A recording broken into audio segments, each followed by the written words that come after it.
எல்லாருக்கும் வணக்கங்க. இன்றைக்கி நம்ம வீட்டில் அமாவாசை விரதம் என்னென்ன ஸ்பெஷல் பண்ணியிருக்குன்னு பார்க்கலாமா வாங்க.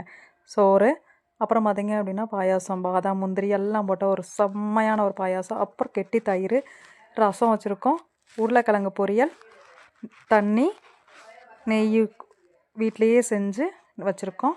அதுக்கப்புறம் அப்பளம், கேரட் பீன்ஸ் பொரியல், தக்காளி கூட்டு, பாசிப்பருப்பு போட்டு தக்காளி கூட்டு, பீட்ரூட்டும் கடலப்பருப்பு போட்ட ஒரு பொரியல், சோறு, அப்புறம் சாம்பார் எல்லாமே ரெடி ஆயிடுச்சு.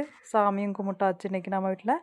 ஸோ நம்ம முன்னோர்களுக்காக தான் இந்த அமாவாசை விரதத்தை வந்து மாதம் மாதம் வந்து அந்த வர்ற அந்த தேதியில் வந்து நாங்கள் வீட்டில் இது பண்ணிடுவோம்.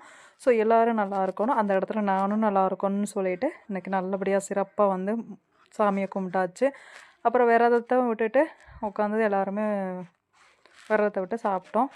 ஸோ நீங்கள் எல்லோரும் இன்றைக்கி அமாவாசை விரதத்தில் என்னென்ன செஞ்சீங்கன்னு சொல்லிட்டு கமெண்ட் பாக்ஸில் கமெண்ட் பண்ணுங்கள். பாய்.